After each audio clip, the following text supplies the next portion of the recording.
Hey Bill, hey everybody, Bill Platt here, and I just want to have a quick discussion with you, and yes, I'm going to try to keep it quick. There's 3 points I want to share with you today about producing journals and producing them quickly, and this is more to answer particular questions that we've been presented. Di and I have been presented. So how to do more in less time? Well, a lot of us have a lot of things going on. So I have a 16-year-old living with me, a 11-year-old comes on the weekends, and at schoolwork. My 16-year-old's homeschooled, so a lot of my time is spent making sure he does what he's supposed to do, make sure he does his housework, make sure he does his schoolwork, and generally take care of a household. It's a little bit. It was a lot worse 7 or 8 years ago because I had 3 kids at home then, and all I had custody of all 3 of them. And my ex-wife, she worked full time, and it wasn't just full time. She was a truck driver, so she's on the road, and so I had the kids almost exclusively full time for years, and that remained the case for a number of years. So I did everything that normally your spouse would be doing, but I still got a lot done in that time. So one of the things we want to do when we're publishing journals, the reason we get into publishing journals anyway, for the most part, is they're easy to produce and you can produce a lot of them quickly. And the training that we built on this, the book a day system, with Di Hauser and myself, the reason we put that together is based on the experience of a friend of mine. And my friend, she really had a tough thing going on. So she worked full time at Walmart, and so she worked 8 hours a day at Walmart, and she would organize her day around get up in the morning, do 2 or 3 hours worth of work in the morning, then head off to work 8 hours at Walmart, and then come back home and work about 2 hours on her publishing business, and then she'd go to bed. And that was pretty much her day every day. And she only managed to do 2 or 3 days a week, but she followed the same process every time she did. And so in her case, and that was Debbie Miller, she's no longer with us, unfortunately. She passed away a couple of years ago. But the thing I want to share with you about what she did is in the morning, her focus was, let me sit down and create a manuscript that I'm going to use with my books I'm publishing today. So she would sit down and she would design her journal book manuscript. And so she'd go through and set up her individual pages and set up with 80 pages or 100 pages or whatever she's doing there. And it would focus on a particular theme. So each book she did was a theme. And with that, um, she would publish 8 to 10 books with the exact same innards, the exact same inside book manuscript. So one of the things that she did was she would do the dog journals.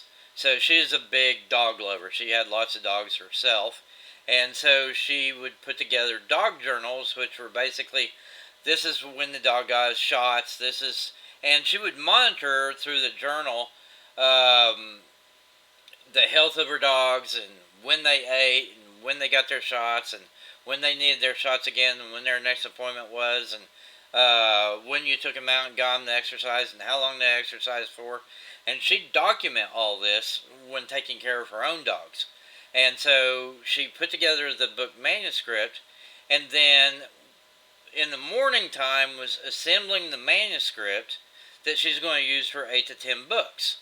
And she put together the manuscript in the morning. Then when she came home after work, she focused on book covers. So then when she came home, she would create 8 to 10 book covers that would fit the particular book that she was publishing. So the dog journal, and then so she'd come home and she'd do one for Doberman Pinschers, and then she'd do one for Collies, and then she'd do one for Bulldogs. So she put together 8 different book covers. So it was a Bulldog dog journal, and a Doberman Pinscher dog journal, and a Chihuahua dog journal. So she put together her 8 or 10 book covers, and then she would proceed to upload them to Amazon. So the morning time was setting up the innards of her book, and she'd spend 2 or 3 hours doing that. And then she'd spend a couple hours putting together book covers for her books. And then maybe she got to it that same day where she uploaded them to Amazon, but chances are she's going to hit that tomorrow morning when she wakes up. So she gets up in the morning, she uploads 8 to 10 journals, and each one of them has a different, unique book cover on it, but all of them have the exact same insides, then inside book manuscript. And then she'd put different descriptions on each one and then hit submit. And then she'd go to work, and then when she came home, or the next day, Amazon would be saying, well, okay, we've approved your books, go ahead and click on publish. And so now we don't have to do it that way. Amazon's cut that one step, but when we're doing Create Space, it was we had to come back and reaffirm that we're ready to give a publication. And now as soon as we submit it, when Amazon approves it, it automatically goes live. So that's what she did to do more in less time. She would focus down a specific task, and she would give herself 2 to 3 hours to do a specific task. And then she'd do that task. And then she had, the next step was do book covers. So there's the planning phase where she planned out what she's going to do, where she designed in theory what the book manuscript is going to look like, and then she would assemble that. And then she'd have the planning time to figure out what book covers she's going to put together, and then she would put that together, and then she would upload. That's another step. So she's got planning stage first, and then book manuscript, and then she's got planning stage again, and book titles, and then she's got upload to Amazon, and that covers uploading the manuscript, uploading the book cover, getting the book description on that, selecting your keywords, and then she's ready to go to the next phase. So each week she would do 8 to 10 to 16 books, and then that's all she would do for the week. And so her total investment of time on her journal publishing business was she would do 8 to 16 books a week, and she would spend approximately 8 hours in the course of a single week to publish those books. But what was her secret to success was not that she was doing a lot of them, it was that she was doing them consistently over a long period of time. So this week she had 8 to 12 books, and then next week she had 8 to 12 books. And after working her business for almost a year, she'd gotten up to 1,200 books on Amazon. And from those 1,200 books, now she wasn't getting rich doing this, but she was making a comfortable income. She was making more from her book publishing business than she was making from her job at Walmart. So after a year doing this formula, just setting it up as a process and repeating the process over and over and over again, she had almost 1,200 books on Amazon, and she was making roughly $1,800 a month. And so she basically doubled her income and just working 8 hours a week. So that's how to do more in less time. We understand we've all got different issues going on at home, kids, family, chores, jobs. We work around that. You know, we grab 8 hours or 2 hours here and 2 hours there and 2 hours here, and then we've got something done. We got something to show for the time we spent. So streamlining the process is much the same way. You know, you set aside each individual task over here in the corner, and you do that one task, and when it's done, then you go to the next task. Okay? And so, like in her case, in this number 3 here, how to differentiate your books, it comes down to the same thing. So she's got the process that she sets up where she's brainstorming and building the book manuscript, and then she's brainstorming and creating her book covers with the titles, and then she's uploading to Amazon with unique presentations for each book. She's got the same book insides on 8 to 12 books. she's got the same guts on her dog journal.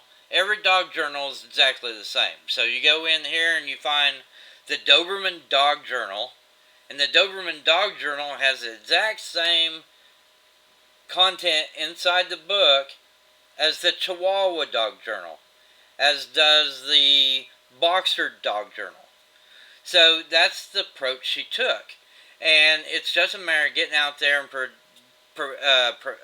together a particular book that people want to buy. And once you found that winner, then people start buying it. And that's the big thing. So how to differentiate your books. You don't really have to do much to differentiate the inside. So in her case, she would do 8 to 12 books with one particular book manuscript. Well, next week, she's going to do another book manuscript. So she's got different internal book manuscripts that she's doing with her journal. So this week, she's going to have the shot record on the first page. And next week, she's going to have the shot record on the last page. And then in 3 weeks, she's going to have 3 pages in a row that are shot records. Okay? See how she's differentiating the inside of her books? But what really matters is not what's inside the book, but what you put on the book cover, and what you put in the book description, and what you put in the book title. That's how you differentiate. Okay? Because there's some people that we have case studied who have inside their book manuscript, they have 120 pages of lines on the page. Sort of like a 3-ring spiral notebook that you got for school. You flip open the front cover and it's got blue lines and a red line down the side. And then you flip to the next page and it's blue lines on the page and a red line down the margin. And every single page in the book is that way. Now, so there's a lot of people who have book manuscripts that are nothing more than lines on page. And they literally have 1,000 or 1,200 or 2,000 or 3,000 books out there that are in essence lines on page on the inside of the book. The only difference between their different books that they have available on Amazon are the covers and the titles and the descriptions. That's where you differentiate. It's not important to have something different on the inside of the book. And that's what makes journals exciting and special. Because when we emulate what they're doing with the 3-ring spiral notebook, we don't do blue lines or with a red margin line. We just do black lines on a page. And once we've done that, then we differentiate with our book covers, okay? So I hope this has been helpful to you. And if you've appreciated this, just comment down below and let us know what you think. And let us know if you have any other questions you'd like to have answered. And we'll see you next time.